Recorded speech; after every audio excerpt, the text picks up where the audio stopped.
Association होती है, एक होती है पीटीए, पेरेंट्स टीचर एसोसिएशन, और दूसरी होती है SMC, school management committee. Parents teacher association क्या होती है कि जो पेरेंट्स होते हैं वो भी उसमें मेंबर होते हैं, टीचर भी मेंबर होते हैं और स्कूल के भी कुछ मेंबर होते हैं।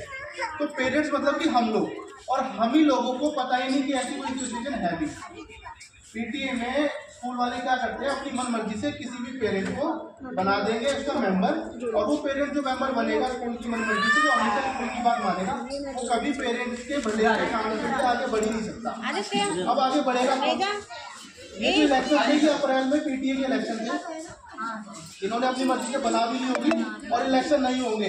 आप में से ऐसे कितने अभिभावक हैं जिसने पीटीए के इलेक्शन में वोट डाला हो? क्या कोई एक भी है यहाँ पे? पता ही नहीं है, हमें पता ही नहीं है कि ऐसा कुछ हुआ है। इससे एक बड़ी एसोसिएशन होती है जिसका नाम है एसएमसी, जो पूरे स्कूल का मैनेजमेंट देखती है। उसके इलेक्शन अभी मई में होने वाले हैं, तो हमने इसकी एप्लीकेशन ये बना के तैयार करके रखी हुई है। यदि हमें पता ही नहीं होता कि पीटीए कब होती है, उसके इलेक्शन कब होते हैं, एक बार होते हैं। अभी जो बनेगी जैसे 2025 है तो 2027 तक चलेगी, 2025 से पहले 2023 में बनी थी।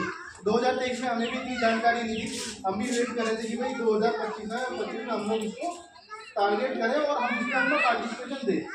तो हम लोगों को अपने बीच में से एक व्यक्ति, दो व्यक्ति, तीन व्यक्ति, जितने भी चुने जाएंगे, हम लोगों को अपने बीच में से चुन के वो स्कूल में खड़ा करना है।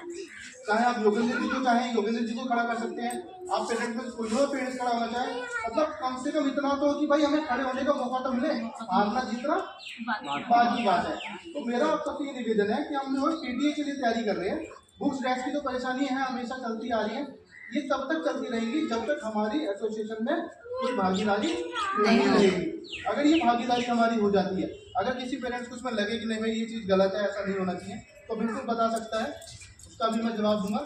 लेकिन ये सरकार की तरफ से है, इसमें फंड भी आता है, सब कुछ आता है, हमें अपनी जेब से कोई पैसा खर्च करने की जरूरत नहीं है। हम अगर खुद एसोसिएशन बनाते हैं तो उसमें खर्चा हमें करना पड़ता है, पेरेंट्स से लेना पड़ता है, तब जाकर के काम कर पाते हैं। पर इसका जो फंड है वो सरकार से आता है, जो सारी चीज़ें वो सरकारी है। तो ये हम अपने मन से नहीं बना रहे हैं। ये स्कूल मैनेजमेंट कमेटी है, उसमें भी हमारे मेंबर होते हैं, सोशल एक्टिविस्ट भी होते हैं, ठीक है ना। तो हर स्कूल की है ये, ऐसा नहीं कि हम इसी स्कूल की, हर स्कूल की है। तो आप सभी पेरेंट्स से मेरा यही निवेदन है कि हमें अपने अधिकार के लिए लड़ना है। और ये जो एसएमसी अब बनने वाली है आपके स्कूल की, अभी ये लेटर हम दे देंगे, स्कूल में भी दे देंगे, डायरेक्टर को भी दे देंगे।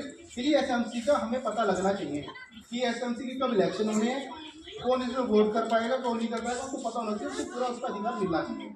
तो आप सब लोग तैयार हैं इस पे एप्लीकेशन पे साइन करने के लिए? किसी को कोई आपत्ति तो नहीं है? नहीं। आपको मैं एक बता दूं कि आप ये सोचो कि दिल्ली कितना बड़ा क्षेत्र है, 1677 मेरे ख्याल से प्राइवेट स्कूल है, 2000 ठीक है। अब 1677 प्राइवेट स्कूल में सब में ईडब्ल्यूएस, सीडब्ल्यूएस और डीजी के स्टूडेंट भी हैं। आप ये सोचो कि इनको बुलाना कितनी बड़ी बात है। इतना मैंने रिक्वेस्ट किया होगा, उन्होंने आज मेरे को मॉर्निंग में खुद ही कॉल किया, मैं आपके पास आ रहा हूँ, ठीक है। एक तो मैं सभी बहनों और भाइयों से ये निवेदन करता हूँ कि आप लोग मेरे कहने पे और सारे लोग जुटे, इसके लिए धन्यवाद। और इनका कुछ कंसर्न भी है तो मैं आपको खुद बताएंगे तो टाइम लगेगा, अगर मेरे नॉलेज में तो अगर आप लोग कहें तो मैं ही बता दूंगा। आप ही बताओ भाई साहब। देखो सबसे पहली बात है